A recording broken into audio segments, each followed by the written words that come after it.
Jacob, there is a huge debate around the Sengol, which is a Chola dynasty relic which was passed on to Jawaharlal Nehru on the eve of India becoming independent. This was passed on reportedly by one of the seers of Tamil Nadu. But the BJP claims that this is a symbolic transfer of power from the British Raj to independent India.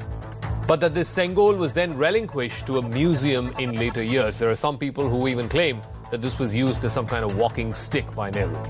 The Congress today held a press conference saying that there is no evidence to back the claim that this was actually an instrument of transfer of power, that this entire story around Rajaji asking Nehru for this instrument to be the symbolic transfer of power from British Raj to independent India, and that Mountbatten was given this by one of the Adinams in Tamil Nadu, and then subsequently it was then given to Pandit Nehru. The Congress's contention is there is no such historical evidence to back this claim.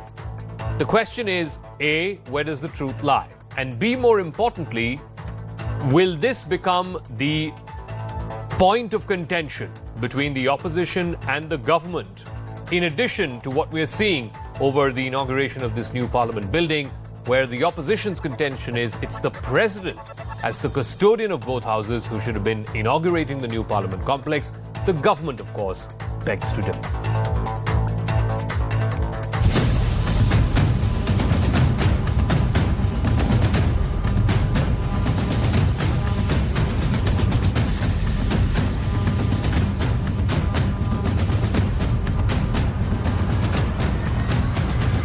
Gandhi खानदान वाकई में हमारे देश के इतिहास, हमारे देश के लोकतंत्र के बारे में क्या सोचता है? इस विषय पे विरोध कर रहे हैं वो इस आर्टिकल को पढ़ें और थोड़ी जानकारी लें। ये जो विरोध का नाटक है वो इसके कारण वो अपने लोगों पंडित जवाहरलाल नेहरू का भी एक तरीके से विरोध कर रहे हैं।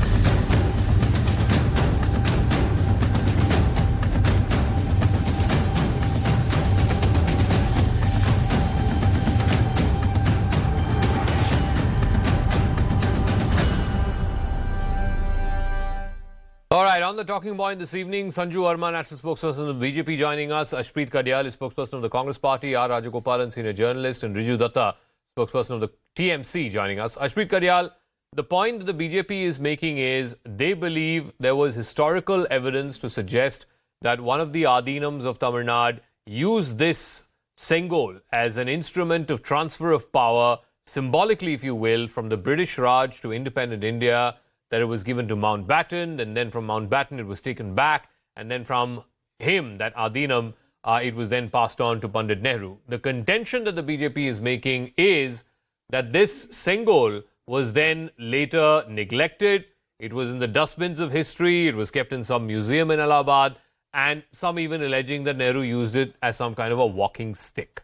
How do you respond? First and foremost, yes, Ashpreet. We can hear you. Go on.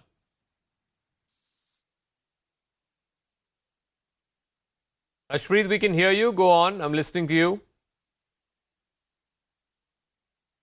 Okay, we'll go back to Ashpreet in just a second. But Sanju Verma, the contention by the Congress is that there is no evidence to back the claim that this was used as a relic for the instrument of transfer of power from British Raj to the independent nation that India became on the 15th of August 1947.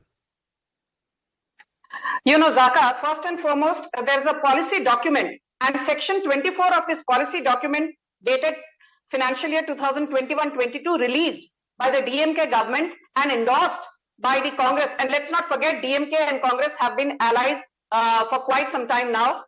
It clearly talks about the Sengol being an instrument of transfer of power. Point number one. So there is documented evidence. Point number two, the 239th seer, of the Adhinam, who is going to be a part of the ceremony on 28th May, he has also endorsed the fact that indeed a Sengol was given as a symbol of transfer of power to Jawaharlal Nehru in the presence of 20 other Adhinams, Lord Mountbatten, and Rajaji, as in C. Rajagopalachari. Point number 3, I will read out the tweet by Amit Shah today at 11:47 a.m., which captures the essence of this controversy, where he says, why does the Congress party hate Indian traditions and culture so much? A sacred Sengol was given to Pandit Nehru by a holy Shaivite mutt from Tamil Nadu to symbolize India's freedom, but it was banished to a museum as a walking stick. And if you ask me, do I believe, the Adinams? Do I believe the 239th seer of the Shaivite monastery is going to be a part of the celebrations? I, of course, believe him. I believe Amit Shah. Why should I believe Jairam Ramesh? Why should I believe Manish Tiwari? This is the same Jairam Ramesh. I remember, when we gave approval to Covaxin, while this is an unrelated topic, he said that the Modi government is treating Indians like guinea pigs. And today he says that these are bogus claims from WhatsApp University. So I just want to tell Mr. Jairam Ramesh, he needs to go and educate himself and learn basic history. Okay. And I'll tell you why. Because the Sengol, forget that it dates back to the Chola dynasty from 600 BC to 200 or 300 AD. This is when the early Cholas and later Cholas ruled. The important thing is that it is not a symbol of monarchy or imperialism as is being made out to be. It symbolizes good governance, it symbolizes strategic statecraft, Okay. and most importantly, it symbolizes inclusivity, because don't forget that the Chola dynasty is a metaphor here. It dates back to the Chola era, but that does not mean that we are talking of monarchy here. We are talking about the fact that the Sengol is more than just a document, a figurine, or a handshake. Okay, It so talks let me about ask the Riju cultural Dutta. ethos. Riju Dutta, the fact of the matter is there is evidence to show and there are pictures to show that Pandit Nehru was presented with the Sengol. There was a ceremony that happened on the eve of India's independence. This happened on the 14th of August 1947. There are pictures of Pandit Nehru holding that Sengol along with, a golden shawl and other presents that were given to him by the Adinam in Tamil Nadu. Whether or not it was an instrument of transfer of power from British Raj to independent India is a separate matter. But what the BJP and some historians are contending is, after this event that happened on the 14th of August, no one heard about this Sengol. And the reason why they didn't hear about this was because the Congress consigned this, and the first Prime Minister consigned this to some museum in Allahabad. Zaka, I will be the first person to raise my hand, like millions of Indians who will say that they have never heard of the Sengol until a week back. But I have learnt a little, I have studied a little about it, and I don't know whether it was there, whether it was, but it was there in a museum. So what Congress did, only Congress can answer. But I believe what the Sengol stands for, I have heard Mr. Gurumurthy explain it, and I have heard Sanjuji explain it, and I believe it stands for righteousness, impartiality, good governance, virtue, Rajdharma, justice and inclusivity. Unfortunately, none of these adjectives can be applicable or assigned with the BJP. That is where the hypocrisy lies. And whatever has happened in this country for the last 9 years, the Sengol might represent India, its traditions, its cultures, but it definitely do not represent BJP or its leaders. So that is point number one. We have got nothing against the Sengol as per se.